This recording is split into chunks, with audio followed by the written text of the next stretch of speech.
Olá, como vai? Oitavo ano. Essa semana o PET trouxe para vocês saúde e saneamento básico. Então, nós veremos as doenças transmitidas pela água, são as doenças hídricas, a definição de saúde e saneamento básico. E trouxe algumas informações adicionais que eu achei interessante. Bom, começaremos pela definição de saneamento básico. Saneamento básico, como o próprio termo expõe, é a infraestrutura básica para a garantia da qualidade de vida e desenvolvimento social e econômico da população.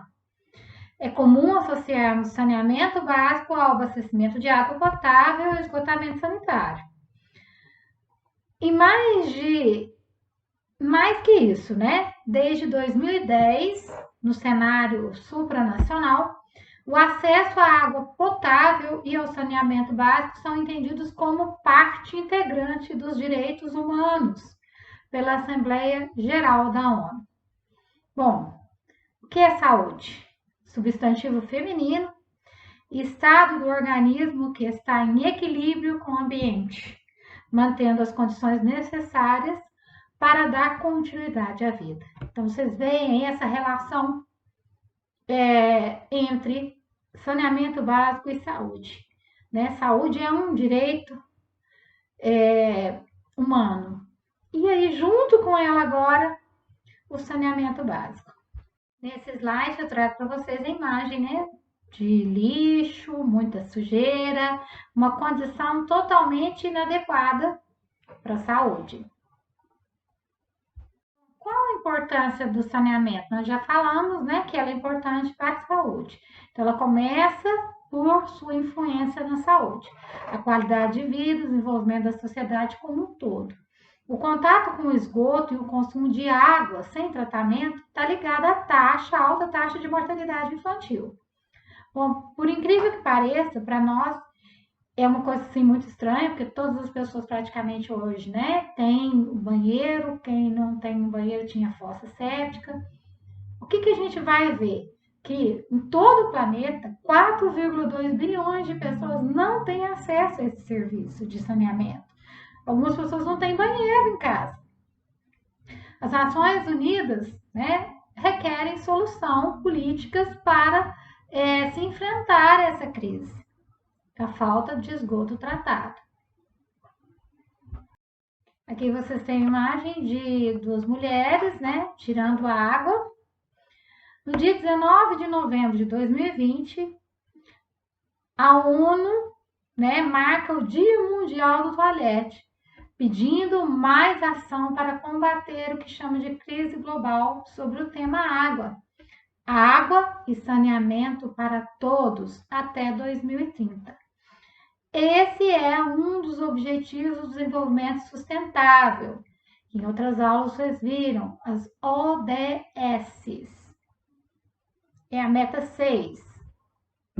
Bom, aqui eu trouxe para vocês o texto do PET falando sobre a importância do saneamento básico para a saúde da população. Eu dividi ele em mais partes, porque a imagem estava muito ruim, achei ele legível, então dividi ele em mais partes e nós vamos comentar a respeito.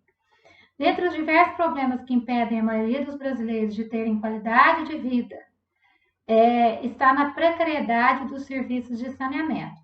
Atualmente, mais de 1 bilhão de pessoas no mundo não apresentam acesso ao banheiro. Essa situação afeta principalmente os países com menos recursos e em desenvolvimento. Como consequência, a falta de saneamento. Cerca de 1 milhão das mortes que são contabilizadas no mundo, são advindas desse contato direto com as fezes humanas. E aí, 88% das mortes são decorrentes de diarreia, causada pelo contato com as fezes. Desses 88%, 84% são óbitos de criança. Nessa segunda divisão, nós vamos começar. Quando falamos do nosso país, não é diferente. A porcentagem da população com acesso à rede de água e a coleta de esgoto no Brasil é de 83,6% e 53,15%. Então, nós temos água, coleta de água 83% e esgoto 53%.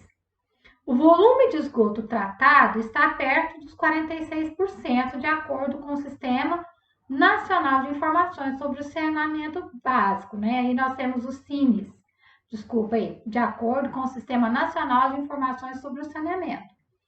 Isso é informação de 2018.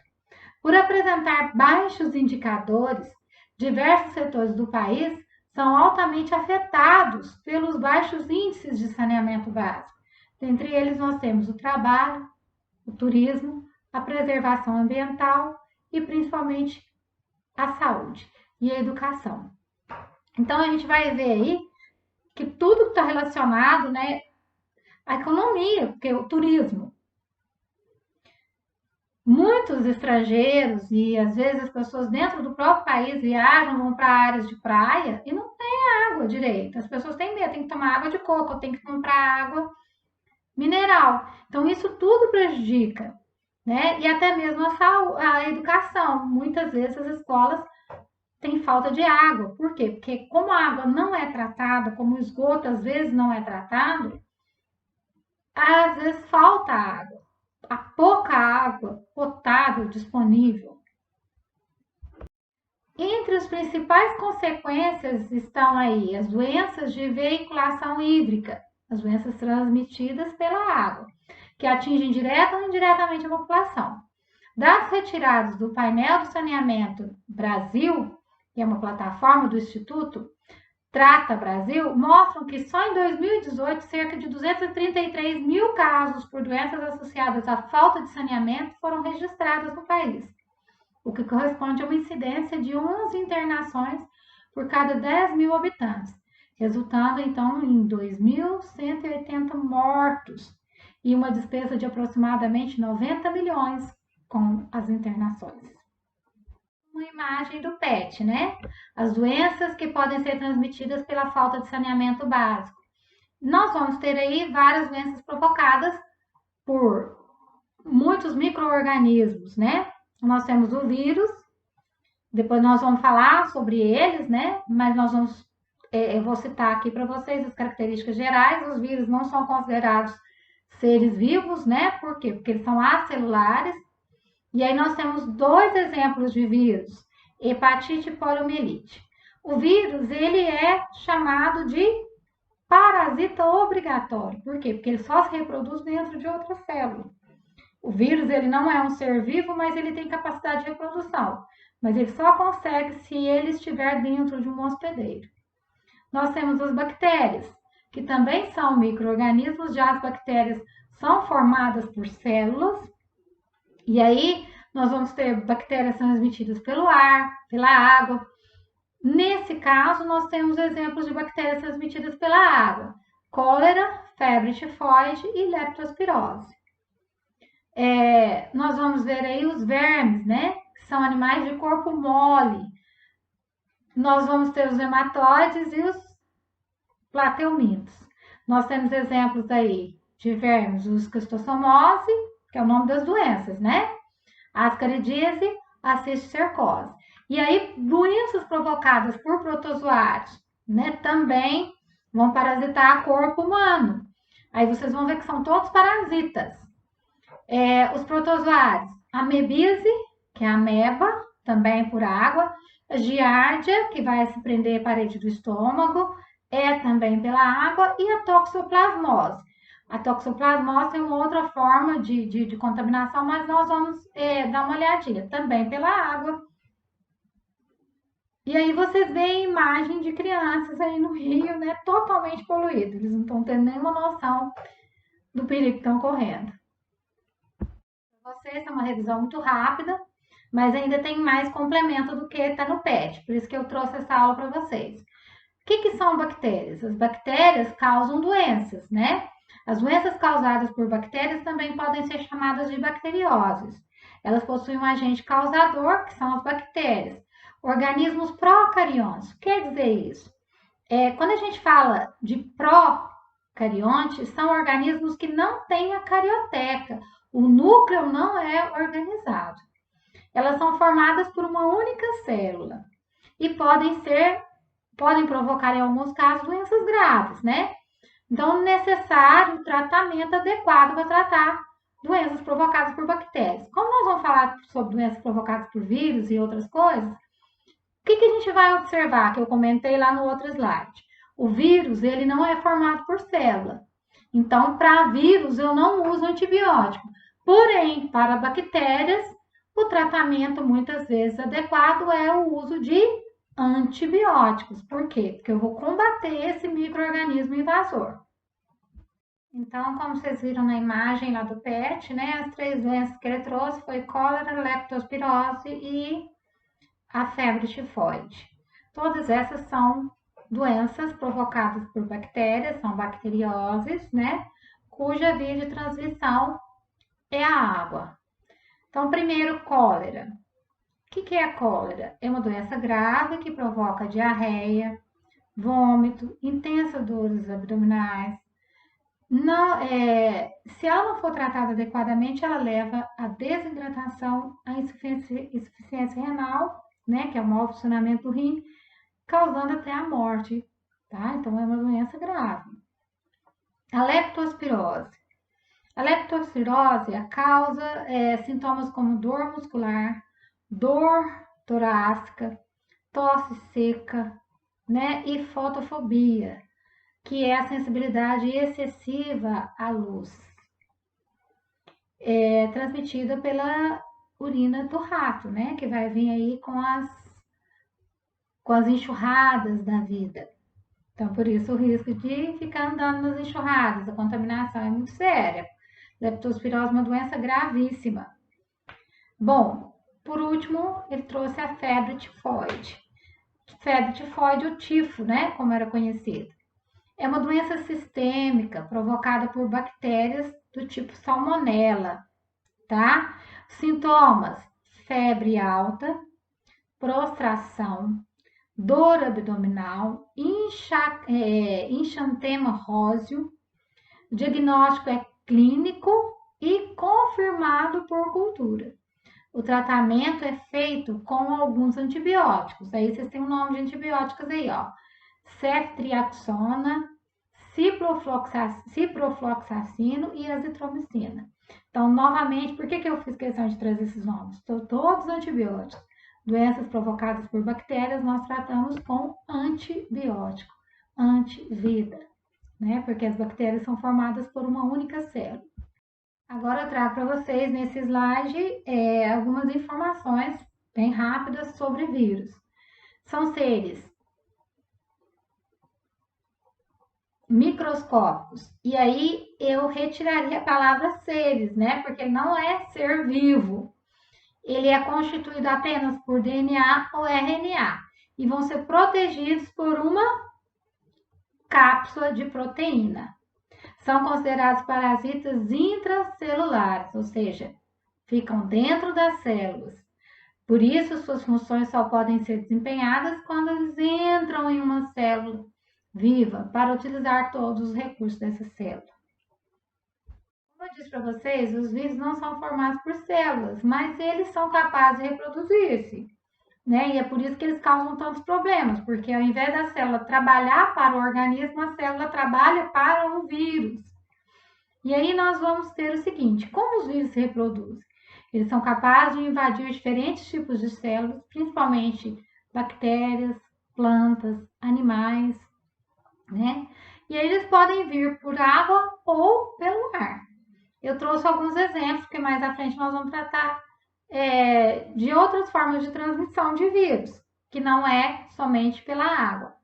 Vocês têm aí gripe, a gripe espanhola, sarampo, varíola, rubéola, meningite, pneumonia, poliomielite, a AIDS, que é a síndrome da imunodeficiência adquirida, hepatite. Bom, falei com vocês nos slides anteriores a respeito dos vermes, né? Então, nós vamos falar um pouquinho deles. Nome popular dos seres vivos pluricelulares, pertencentes ao filo dos plateumintos e dos nemateumintos, que pertencem ao reino dos metazoa. Eles têm os corpos tubulares e alongados, que podem ser achatados, aí no caso são os plateumintos, ou então cilíndricos, são os nematóides ou nemateuminos. Alguns têm vida livre e vivem no mar. No caso de vida livre de água doce, a gente tem a planária. Os rios ou ambientes terrestres e outros vão ser parasitas, ou seja, vivem às custas de animais hospedeiros. Os parasitas vão causar doenças infecciosas, que nós chamamos de parasitárias. E aí a gente tem o quê? As caridíase, como exemplo, né, da doença provocada. O amarelão, a cisticercose, a esquistossomose, a teníase e a solitária. Nesse slide eu trago para vocês a doença, né, que é a esquistossomose, provocada pelo verme, que tem uma espécie, né, chamada de Cistossoma mansoni. Esse é o verme causador da esquistossomose. Bom, primeira coisa, vocês vão ver a imagem de uma pessoa na beirada da água. Por quê? Porque muitas vezes as pessoas depositam ali suas fezes, né? E aí, com as fezes, tem os ovos desse verme. Bom, primeira coisa, vocês vão ver aí o verme na forma adulta dentro das veias do fígado, tá? Esses ovos vão ser eliminados na água através das fezes. Esses ovos contêm larvas, que nós chamamos de miracídios. Vocês observarão que no ciclo do Cistossoma mansoni, ele vai apresentar duas formas de larva. Essa primeira, que vem dos ovos, né, que saíram do intestino, que é o miracídio. Assim que esse ovo eclode, ele vai liberar a larva chamada de miracídio. Esse miracídio vai entrar no corpo do caramujo, é uma espécie específica de caramujo, vindo da África, tá? Que foi implantada aqui no Brasil. A eclosão desses ovos, né, liberarão então o miracídio dentro da água. O que, que vai acontecer? Esse miracídio se desenvolve dentro do corpo do caramujo, e aí esses caramujos vão liberar outros tipos de larva dentro da água. Ele se desenvolve no abdômen do caramujo, passando para uma outra forma de larva, que são as cercárias. E aí as cercárias vão penetrar na pele humana. E vocês estão vendo uma pessoa aí. Começa de novo, então, o ciclo, tá? Aqui eu trouxe para vocês, só para ilustração, né? O caramujo, a espécie do caramujo que tem esse verme dentro dele.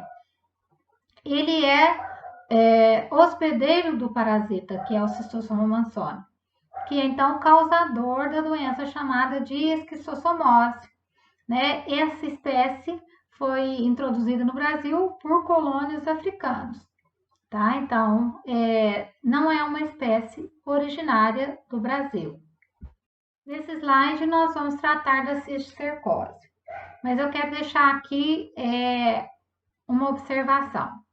Nós temos duas doenças. A primeira é a teníase, que é provocada pela tênia. A tênia é um verme que nós vamos adquiri-lo através do quê? Da carne mal passada. Ela pode vir tanto do boi quanto da carne de porco, tá? Então, nós temos dois tipos de solitária. Nós temos a tênia sólio e a tênia saginata. Agora, a cisticercose é o quê? É o ovo dessa solitária que vai se instalar em determinados órgãos, que nós chamamos de órgãos vitais. Então, a cisticercose é diferente da teníase. Aí aqui nós vamos tratar da cisticercose. Então, a cisticercose é a instalação de cisticercos, que são os ovos da solitária, que vão se instalar, então, em órgãos do nosso corpo. Vocês vão ver a definição. Cisticercose, quando o homem ingere água ou alimentos contaminados pelos ovos da tênia sólida, e que poderão formar cisticercos no cérebro, ou então no coração, ou qualquer outro órgão. Bom, o que a gente tem na primeira imagem? Aí vocês têm o ciclo da tênia, tá? Que aí provoca, no caso, o ovo dela cisticercose. Você tem um verme adulto, A tênia é um verme achatado, tá? Ele vai se instalar no intestino, é um único verme, por isso a gente tem o nome popular de solitária, só que ele vai ser dividido em pequenos gomos, que nós chamamos de proglótides. E esses gomos têm milhares de ovos, tá? Então, vocês viram aí, ó, o cisticerco instalado na musculatura do porco, que a gente chama de hospedeiro intermediário. Por quê? Porque ele vai ter dois hospedeiros, que é o intermediário, o porco ou o boi, e o definitivo, que são os seres humanos, tá? E aí ele vai se instalar no intestino. E ele vai liberar ovos constantemente, porque cada partezinha dela tem milhares de ovos. O que a gente vê aqui, ó? Vocês viram lá o intestino delgado, o verme adulto, as proglótides grávidas, né? Com os ovos lá dentro do intestino. Depois você tem aí o cisticerco, que são os ovos na musculatura do porco.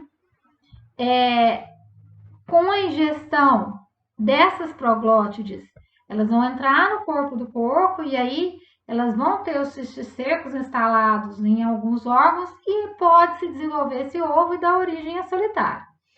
A eliminação de proglótides grávidas com as fezes, né? Tanto do porco quanto do ser humano. O cisticerco, ele tem duas partes, né? Ele vai se fixar, cisticerco não, desculpa. A tênia, ela vai se fixar no intestino, tá? Então, o cisticerco, ele vai se grudar no intestino delgado, né? E aí ele fixa no intestino através de uma estrutura que a gente chama de escólex. Então, vocês têm aí essa diferença de teníase e cisticercose. Do lado de cá, a gente tem a imagem do verme adulto, tá? Vocês veem o escólex, as ventosas, essas partes aí vão se prender no intestino. A parte do verme adulto, a proglótide, que eu falei para vocês, que são os gominhos, né? Aqui você tem uma parte jovem, depois você tem a parte que está grávida, ou seja, a parte que vai ter os milhares de ovos que serão liberados. E a imagem da proglótide, que vai prender, no caso do intestino. Aqui nós temos a imagem, então, de uma outra doença provocada por um verme, né? Que é a ascaridíase. Aí é o mesmo verme que a gente conhece por lombriga, tá? Então, a Ascaris lumbricoides ou lombriga. Ele vai ter uma só fêmea que pode eliminar, junto com as fezes da pessoa, que é parasitada, cerca de 200 mil ovos por dia. No intestino podem ser encontrados muitos desses vermes. Ele é um parasita monoxeno, ou seja, ele não vai ter um hospedeiro intermediário. Ele só tem um único hospedeiro, que no caso é o homem. Agora eu trago para vocês nesse slide os protozoários, né? Vamos começar pela definição dos protozoários e algumas doenças que eles causam. São organismos unicelulares, ou seja, formados por uma única célula, eucarióticos, aí vem eu de verdadeiro, carióticos de carioteca. Então, eu entendo que eles têm uma célula organizada, com um núcleo organizado, tá? E apresentam nutrição heterotrófica. O que quer dizer nutrição heterotrófica? Se alimentam de outros seres, né?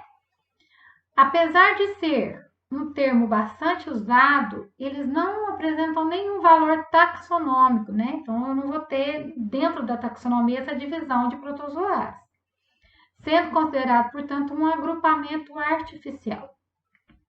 Os protozoários, em sua grande maioria, apresentam vida livre e são encontrados em diferentes ambientes aquáticos e úmidos. Existem, no entanto, espécies que vão estar associadas a outros organismos, que nós chamamos de parasitas.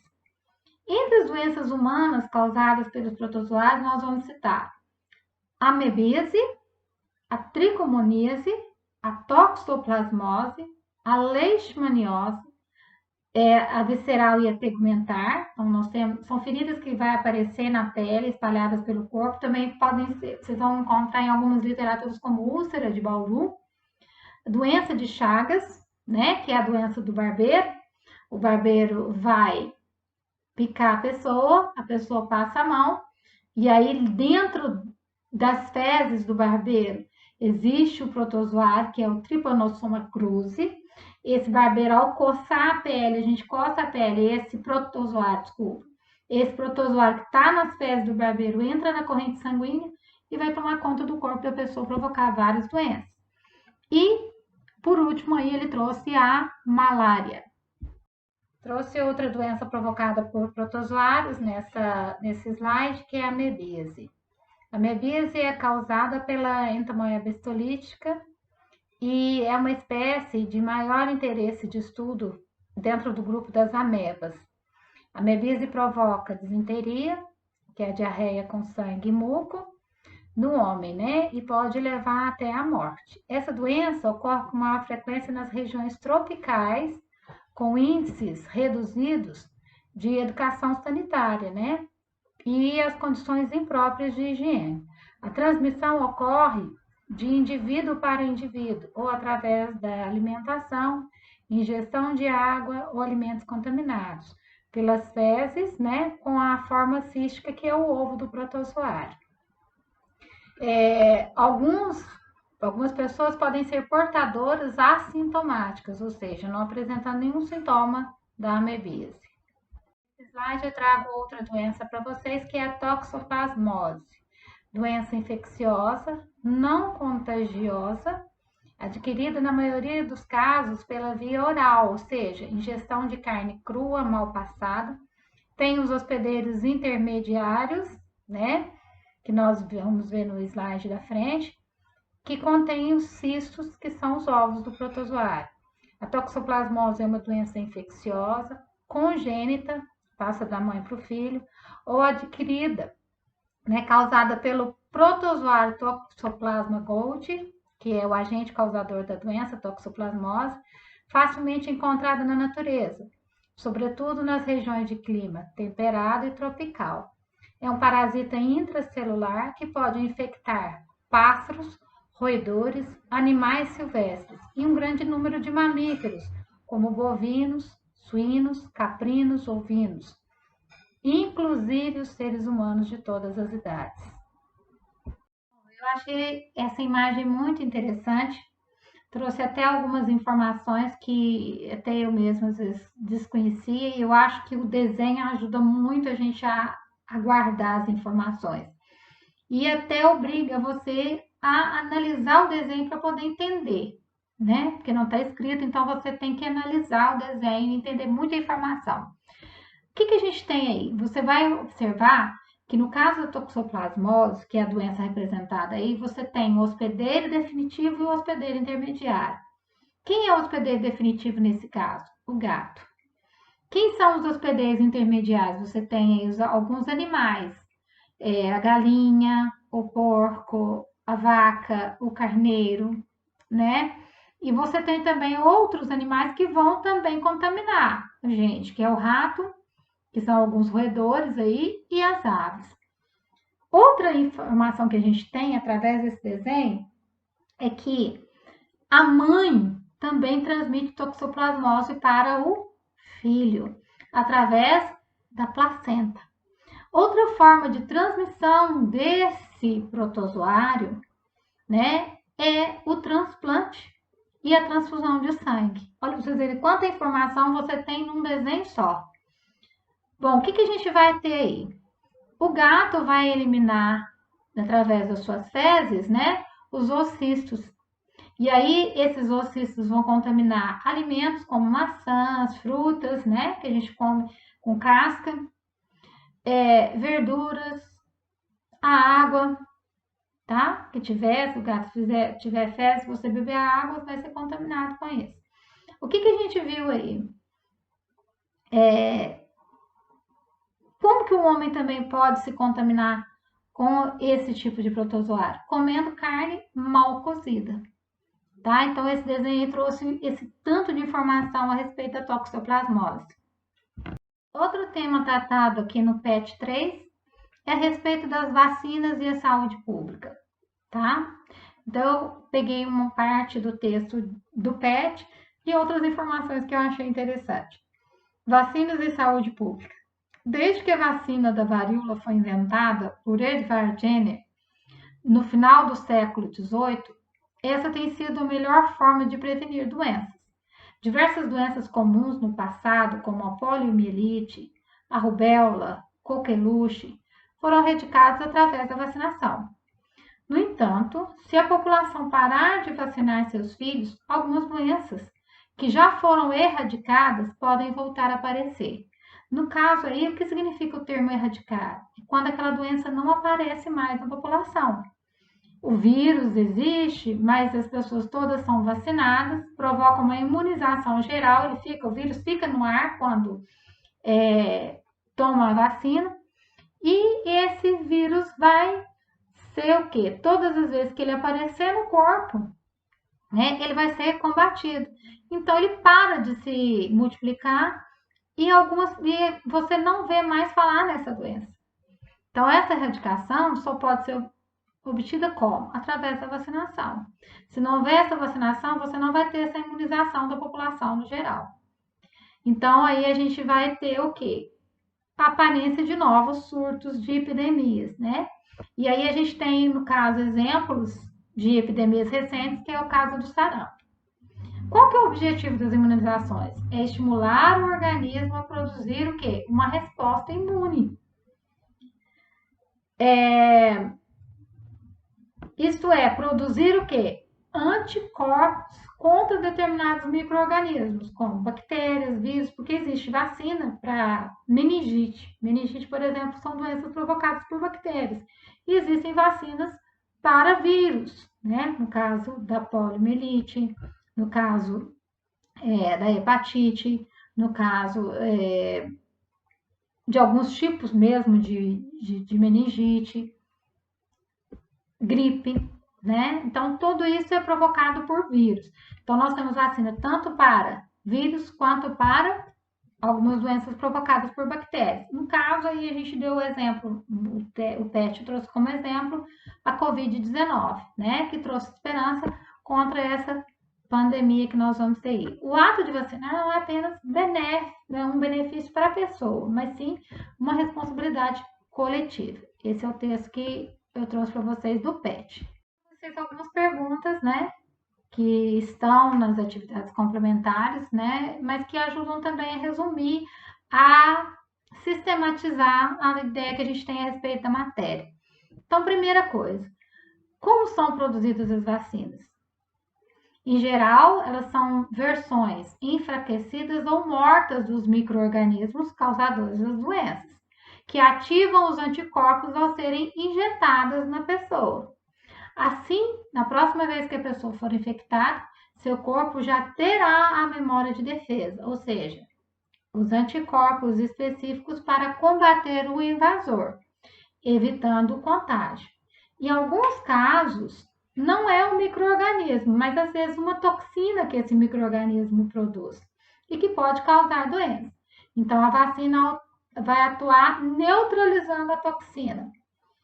Quando a questão é a quantidade de vírus que importa, o trabalho então é para impedir a multiplicação do vírus. A vacina vai ser produzida de acordo com a ação do vírus dentro do corpo. Eu trouxe uma imagem para vocês, né? Se referindo ao que nós falamos na imagem no slide de cima. Então, o vírus vai ser aplicada uma forma atenuada ou enfraquecida do antígeno, que pode ser um vírus ou então uma bactéria. A doença é injetada no organismo. Só que o que a gente observou aí, deixou bem claro, é uma forma enfraquecida ou atenuada. O antígeno da vacina são reconhecidos como invasores. E aí, nós temos a ação dos nossos soldadinhos de defesa, né? Que vão combater esse micro-organismo invasor até conseguir destruí-lo. E aí, depois que ele destrói, ele vai ter estruturas específicas para esse vírus ou para essa bactéria que vão agir imediatamente quando nós tivermos contato de novo com esse micro-organismo. São criadas as células de memória. Se o antígeno entrar no corpo de novo, o corpo terá a memória dos anticorpos necessários para combatê-los. Os glóbulos brancos são os responsáveis pela produção dos anticorpos, que irão reagir para atacar os antígenos, que são os organismos estranhos. E aí a gente tem a formação do anticorpo mediante a presença do vírus.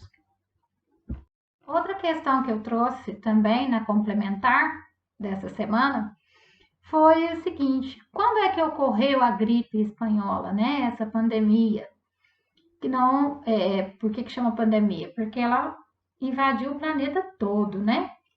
A gripe espanhola foi o nome que recebeu a pandemia de um vírus influenza, que espalhou-se pelo mundo entre 1918 e 1919. Os historiadores e especialistas da área de saúde até hoje não sabem o local exato onde o novo tipo de gripe surgiu. O surto aproveitou-se da Primeira Guerra Mundial e espalhou-se rapidamente pelo mundo, causando a morte de cerca de 50 milhões de pessoas, embora algumas estatísticas falem até no dobro, que seriam 100 milhões de mortos. A doença chegou ao Brasil por volta de 1918, em setembro de 1918, e ela se espalhou pelos grandes centros, Salvador, São Paulo, Rio de Janeiro.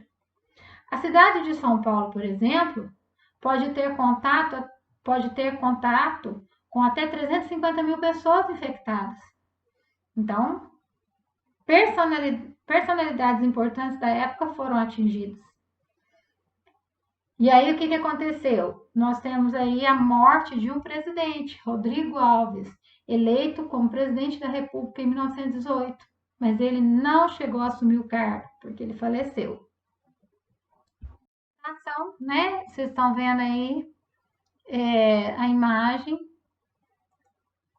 de vários jornais retratando a questão da gripe espanhola. Então, aí, como título, Gripe Espanhola, a catastrófica epidemia que varreu o Brasil em 1918. Para finalizar, né, retomando lá os temas iniciais, as doenças provocadas por micro-organismos, né, por via hídrica, ou seja, pela água. Nós temos aí as bactérias, vírus e vermes protozoários, são os agentes patogênicos, né? Ou seja, os micro-organismos causadores de doenças. E do lado de cá nós temos as doenças. Esquistossomose, ascaridise e cisticercose são causadas por vermes. Cólera e leptospirose causadas por bactérias. Amebíase e toxoplasmose causada por protozoários. Hepatite e poliomielite causadas por vírus. Aqui eu trago para vocês um comentário, né? Como nós falamos lá do presidente Rodrigues Alves, né? Nós temos aqui também um fato interessante, é que a pesquisa para a vacina contra a poliomielite foi depois que o presidente dos Estados Unidos contraiu a doença. Ele foi nadar num lago, né? E após um tempo ele começou a ter problemas e ele teve poliomielite. Então ele criou a campanha de UNCES, ou seja, uma campanha mundial e foram realizadas pesquisas para descobrir a vacina contra a polio. Também, como atividade, eu trouxe para vocês, resumindo, né? O que é uma infecção? É a invasão de um organismo por bactérias e vírus, que vão atacando suas células e se multiplicando. Depois, o que são anticorpos, né? O nosso sistema produz estruturas que nós chamamos de anticorpos. E eles vão servir para quê? Para proteger nossa saúde. E a produção deles é estimulada a partir da vacinação. Os anticorpos são específicos, ou seja, anticorpo para vírus da gripe não vai servir para catapora, não vai servir para varíola, tá? Então, por isso a gente chama de específico. O sistema, então, chamado de chave e fechadura. Por quê? Porque cada porta vai ter uma chave, porque só vai encaixar uma chave numa determinada fechadura. E assim também que funciona o nosso corpo em relação aos anticorpos.